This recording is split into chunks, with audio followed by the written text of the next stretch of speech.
নমস্কার বন্ধুরা, সবাইকে স্বাগত দেব ফ্যামিলি এক অফুরন্ত ব্লগে।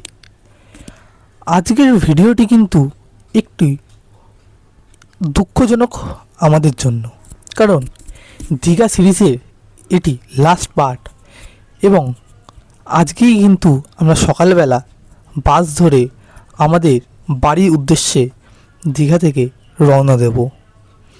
তাই শেষের দিন একটু উপভোগ করার জন্য সকাল সকাল কিন্তু আমরা উঠে সি বিচে চলে আসি এবং এখানে এসে একটু চা খেয়ে সমুদ্রের পাড়ে নেমে দেখি সেখানেই কিন্তু মাছ ধরা চলছে।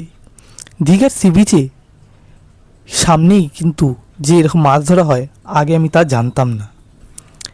সেদিনকে সকালবেলা গিয়ে কিন্তু দেখি যে প্রচুর বড় একটি জাল সেখানে পাতা ছিল এবং সেটিকে নিয়ে সেই পাড়েই রাখা হয় এবং এখান থেকে মাঝিরা সেই মাছ তুলে নিয়ে যায় এবং অনেক সাধারণ মানুষ বা ট্যুরিস্ট সেখান থেকে কিন্তু আবার নিজেদের জন্য মাছ বেছে নিচ্ছে। সুতরাং এত কিছু দেখে মনটাও ভরে গেল, কিন্তু কোথাও না কোথাও একটু দুঃখও লাগছে। এই কদিন আমরা এখানে কী সুন্দর স্নান করেছি, করেছি, আর আজ এই দীঘা সি বিচ ছেড়ে বাড়ির উদ্দেশ্যে রওনা দেব। তা বলে আমরা চলে যাচ্ছি বলে দীঘা সি বিচটা খালি থাকবে না। আমাদের মতো হাজারো ট্যুরিস্ট আসছে এবং দীঘা সি বিচ থেকে ফিরে যাচ্ছে। আমরা কিন্তু আশপাশটা ঘুরি এবং আমাদের মুখটা দেখে বুঝতেই পারবেন যে কোন রকমে ঘুম থেকে উঠে সি বিচে চলে এসেছি শেষ সময়টুকু দীঘা সি বিচেই কাটানোর জন্য, কারণ এরপরেই চলে যাব আমরা বাস ধরতে এবং প্রত্যেককেই তার বাড়িতে ফিরে যেতে হয় তাদের জীবনের কাজের জন্য। তো আমরাও তো সেখানে আর থেকে যেতে পারি না, তো আমরাও রওনা দিয়ে দিলাম আমাদের বাস ধরার উদ্দেশ্যে। কিন্তু তার আগে আমরা যেহেতু সকালবেলা কোনো কিছু খাইনি, একটা খাবার জায়গা খুঁজতে লাগলাম যেখানে আমরা একটু সকালবেলা খাবার খেয়ে তারপর যেখান থেকে আমরা বাসের টিকিট কেটেছিলাম সেখানে কিন্তু আমাদের যেতে বলা হয়েছে। তো সুতরাং সেই দিকে আমরা যেতে থাকবো। তো কী বাস কী বৃত্তান্ত এর আগেও কিন্তু আপনাদেরকে এই বিষয়ে জানিয়েছি। এই যে দেখুন, আশেপাশে কিন্তু বাস ধরতে যাওয়ার আগে আপনারা যদি টিফিন না করে আসেন, আশেপাশে কিন্তু প্রচুর খাওয়ার দোকান রয়েছে যেখানে বসে আপনারা নিজেদের আহার করে নিতে পারেন। সুতরাং আমরা নিজেদের খাওয়া দাওয়া শেষ করে এগিয়ে যাচ্ছিলাম আমাদের বাস ধরার উদ্দেশ্যে। আমরা কিন্তু যে কোথা থেকে বাসের টিকিট কেটেছি তা এর আগে ভিডিওতে আপনাদেরকে দেখিয়েছি, তা আপনারা আরেকবার দেখে নিন যে আমরা কোথা দিয়ে বাসের টিকিট কেটেছিলাম। যারা আগের ভিডিওটি মিস করেছেন সেই ভিডিওটি কিন্তু আপনারা অবশ্যই দেখে নেবেন। এই যে দেখুন, পরপর কিন্তু যে দীঘা টু কলকাতা, হাওড়া এরকম কিন্তু অনেকগুলি ব্যানার রয়েছে, তার নিচেই কিন্তু টিকিট কাউন্টারগুলি রয়েছে। আপনারা এখান থেকে আপনাদের গন্তব্যস্থল অবধি কিন্তু আপনারা টিকিট কেটে নিতে পারেন এবং বাস অনুযায়ী ভাড়া। তা বলে আপনারা এটা ভাববেন না যে বাসের ভাড়া কম বলে সেটি এসি হবে না। আমরাও কিন্তু এখান থেকে টিকিট কেটে নিয়েছিলাম এসি বাসের, তাও পার হেড 200 টাকায়। এই যে যেই দোকান থেকে আমরা নাম বলুন। মানিক মিশাল। আচ্ছা, এখানে এই দীঘা থেকে কলকাতা বা কোথায় কোথায় বাস যায়? এখান থেকে দীঘা যায়, কলকাতা যায়, হাওড়া যায়, বর্ধমান যায়, মেদিনীপুর যায়, বহরমপুর যায়। এখানে বাস আপনার বুকিং কতদিন আগে থেকে হয়? যখন থেকে আপনি 1 মাস থেকে আগের থেকে চাইলেও হবে, একদিন আগের থেকে হবে, আবার সঙ্গে সঙ্গেও হয়। আচ্ছা, আর মোটামুটি কী কী বাস আপনাদের এখান থেকে অ্যাভেলেবেল থাকে? সব রকমেরই বাস আছে, সবসময় কি অ্যাভেলেবেল পাওয়া যায়। আর যারা যাবে তাদের মানে আপনাদের পার্সেন্টেজ কত কেমন রাখেন এর উপরে শতকরা? এরকম কোনো হিসাব আছে? না, এরকম নেই, আমরা 10 টাকা 20 টাকা করে এরকম 10 টাকা 20 টাকা করে এটা দিতে হবে। এখানে যতগুলো দোকান আছে সবই একই সিস্টেমে একই সিস্টেমেই চলে। টাকা কত থেকে কত অবধি তুমি বাসের ভাড়া যেটা থাকে? হ্যাঁ, মিনিমাম কত? মিনিমাম এখন আজকে চলছে 200 টাকা করে। আচ্ছা, এটা আপ ডাউন করে? Up down. করে যখন কাস্টমার বেশি হবে তখন ভাড়া বাড়বে, আর যখন কমবে তখন কমার একটু কমবে। ওকে, থ্যাংক ইউ দাদা। এই যে আমাদের বাস কিন্তু এখানে এসে গেছে, আমাদের বাস এখানে রেডি। আমরা এখানে বেরিয়ে যাবো এক্ষুনি। এই যে আবির অঙ্কিত দুজনে রেডি।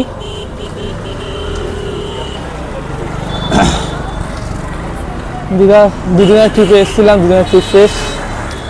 মন খারাপ লাগলেও কিছু করার নেই, কারণ বাড়ি সবাইকে ফিরতে হয় কাজের শেষে। গিয়ে কিন্তু আমাদের ব্যাগপত্র সব রেখে এসেছি। গিয়ে বলছিলাম যে আমাদের কিন্তু দীঘা যে লাস্ট ডে ছিল, কালকে লাস্ট ডে ছিল, দুদিনের জন্য এসেছিলাম। আমরা রোববার রাতে বাস ধরেছি 10:20, আর সকালবেলা 3:35-এর মধ্যে এখানে চলে এসেছিলাম। দুদিন কাটিয়ে প্রচণ্ড আনন্দ করে এখন ফিরে যাচ্ছি। খারাপ লাগবেই, এটা স্বাভাবিক, কারণ ঘুরতেছে, ঘোরা এত সুন্দর পরিবেশ থেকে বাড়ি যেতে ইচ্ছা কারোরই করে না, কিন্তু বাড়িতে যেতেই হবে, কাজকর্ম সবই করতে হবে। কিন্তু আবার আসবো অন্য কোনো জায়গায়, নতুন জায়গায় নিশ্চয়ই ঘুরবো, আপনাদেরকেও দেখাবো।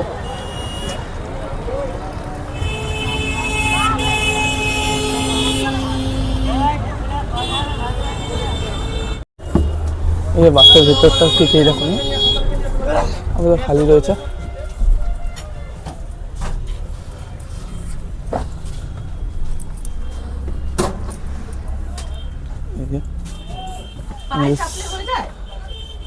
আমাদের সিট নাম্বার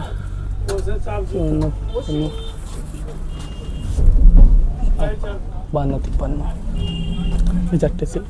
এই যে আমাদের লাগেজ পুরো তোলা রয়েছে, পুরো বাস আপাতত খালি আছে। এক্ষুনি হয়তো লোক চলে আসবে, ভরে যাবে বাস। এরপর আমাদের বাস কিন্তু ছেড়ে দেয় দীঘা থেকে, এবং এরপর আমরা রওনা দিয়ে দিই আমাদের বাড়ির উদ্দেশ্যে। এই বাসে কিন্তু পরপর যে স্টপেজগুলি আছে এখানে, সেগুলিতে একটু একটু করে দাঁড়িয়ে তারপর আবার আমাদের যাত্রাপথে বেরিয়ে পড়বে। তো সুতরাং আপনারা ভাববেন না যে বাসটা এরকমই দাঁড়াতে দাঁড়াতে যাবে। এখানে বাস কিন্তু তাদের দীঘায় আরেকটি স্টপেজ রয়েছে এগিয়েই, সেখানে 1 থেকে 1.5 মিনিটের হল্ট দিয়েই কিন্তু বেরিয়ে যায়, সেখানে কিন্তু বেশিক্ষণ দাঁড়ায় না। এখানে কিন্তু বাস খুব একটা ভিড় হয়নি, টোটাল হয়তো খুব বেশি হলে 15 থেকে 20 জন প্যাসেঞ্জার আমরা সেই মুহূর্তে বাসে ছিলাম, আর বেশিরভাগটাই বাস কিন্তু পুরো খালি। পরবর্তীকালে হয়তো নানা জায়গা থেকে বাসে টুরিস্টরা উঠবে এবং সিটগুলো হয়তো ভরেও যাবে। রাতে ঠিকঠাক ঘুম না হয় বাসে উঠেই আমি কিন্তু ঘুমিয়ে পড়ি, এবং এরপরে যে ভিডিওগুলো দেখছেন সেগুলো কিন্তু আবির শ্যুট করেছে। তা আমি তো ঘুমিয়ে পড়ি, এবং কিছুক্ষণ পরে আমি যখন উঠি তখন দেখতে পাই বাসে কিন্তু প্রচুর পরিমাণে ভিড় রয়েছে। সেটি ভিডিও অবশ্য করা হয়নি আমার ফোনে চার্জ না থাকার কারণে। সুতরাং একটা জিনিস বলবো, এই বাসটিতে যেটাতে আমরা নিয়েছিলাম, একবার সেখানকার টিকিট কাউন্টারে একবার কথা বলে নেবেন যে বাসটি কি কটা স্টপেজ বা কী রয়েছে, কারণ আমাদের যা বলা হয়েছিল সেই অনুযায়ী কিন্তু বাসটা আসেনি। বাসের টাইম যদিও 4-5 ঘন্টা হলেও আসার টাইম বাস কিন্তু আমাদের লাগিয়ে দিয়েছিল 7 ঘন্টারও বেশি, এবং বাসটি কিন্তু যাচ্ছিল লোকাল বাসের মতো, যেখানেই দেখছে প্যাসেঞ্জার দাঁড়িয়ে লোকাল বাসের মতো কিন্তু দাঁড়িয়ে সেখান থেকে প্যাসেঞ্জার তুলে নেয়।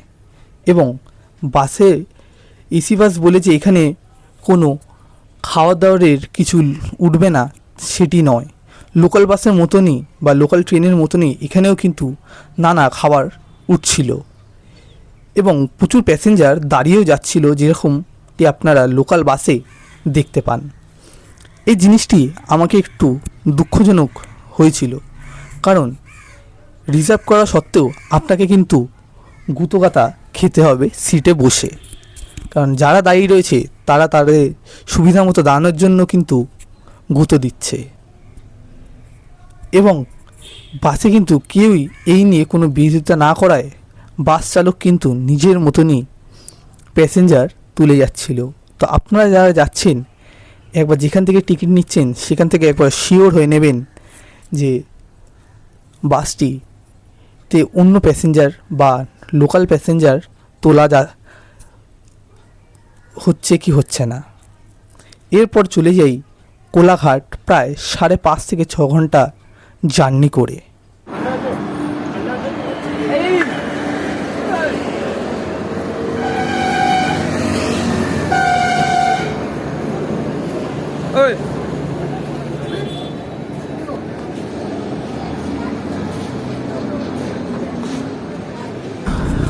এখন আমরা আছি কোলাঘাট।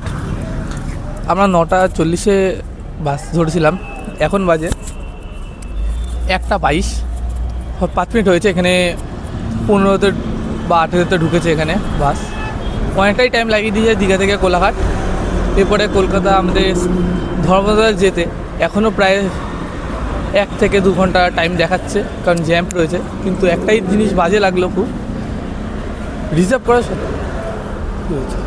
করা সত্ত্বেও কিন্তু লোকাল বাসের মতো কিন্তু ওখানে প্যাসেঞ্জার তোলা হচ্ছে, যেটা খুবই বাজে জিনিস, যার জন্য কিন্তু বাসটি আরও লেট করছে। এবার দেখা যাক কতক্ষণ আমরা পৌঁছাই কি যাই। সঙ্গে থাকুন, দেখুন। এখন একটু খাওয়া দাওয়া করে নিয়ে একটু ফ্রেশ হয়ে নিই, হয়ে বাসে উঠবো।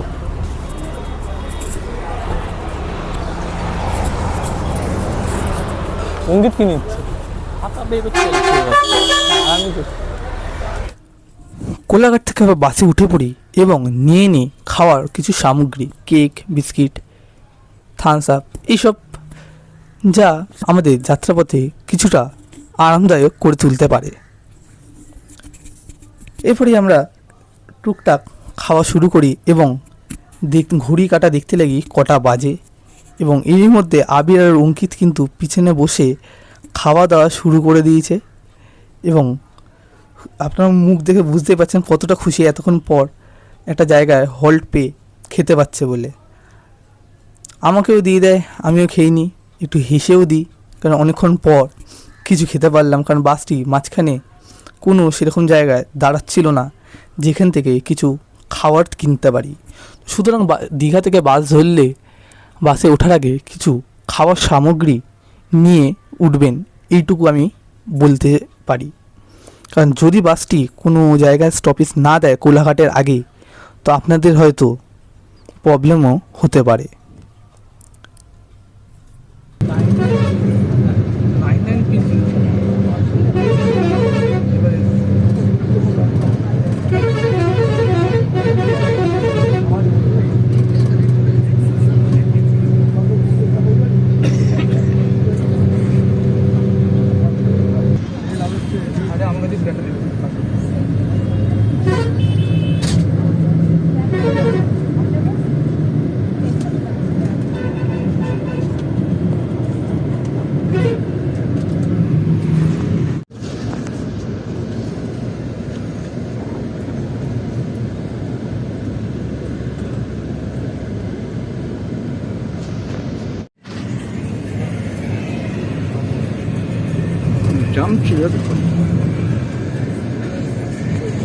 একটা দাঁতের গোড়া থেকে রক্ত পড়তে থাকলে ওই দাঁতের মাটিটা আস্তে আস্তে ফুলিয়ে যায়, খোলা জায়গায় চাপ দিলে ওখান থেকে পুঁজ বার হয়, এটাকে পাইরিয়া বলা হয়। এক জায়গায় কোনোভাবে ইনফেকশন হলে আস্তে আস্তে সারা জায়গায় ছড়িয়ে দেয়, কারণ মুখের মধ্যে থাকে একটা লালা। পাইরিয়া প্রশ্রয় দিলে পাইরিয়া থেকে মারণ ব্যাধি ক্যান্সারে পরিণত হতে পারে। পাইরিয়াকে প্রশ্রয় দেবেন না, পাইরিয়া খুব বাজে জিনিস। পাইরিয়ার জন্য একটু ব্রাইটনেটোক্লিন কন্টিনিউ 3 থেকে 4 দিন ব্যবহার করুন, পাইরিয়ার অস্তিত্ব খুঁজে পাওয়া যাবে না। পাইরিয়া সম্পূর্ণ। আর দেখতে দেখতেই আমরা পৌঁছে যাই হাওড়া ব্রিজ। আজকে ভিডিওটি এখানেই শেষ করছি, কারণ আমাদের আর এনার্জি ছিল না এবং ফোনেও চার্জ ছিল না যে বাকিটা শ্যুট করব। যদি আপনাদের ভিডিওটি ভালো লেগে থাকে অবশ্যই চ্যানেলটিকে সাবস্ক্রাইব করে দেব ফ্যামিলির সাথে থাকবেন এবং লাইক, শেয়ার, সাবস্ক্রাইব তো অবশ্যই করবেন। কারণ আমরা শুধু দীঘা নয়, নানা জায়গায় যাচ্ছি এবং সেখানকার ভিডিও তুলে কিন্তু এই চ্যানেলেই দিচ্ছি। এটা আমাদের বন্ধুদের ট্রিপ ছিল, এরপরে হয়তো আরও বড় বড় ট্রিপ করব বন্ধুরা এবং ফ্যামিলি মিলে। সুতরাং সবাই কিন্তু একসাথে চ্যানেলে থাকবেন এবং দেখতে থাকুন দেব ফ্যামিলি ব্লগস।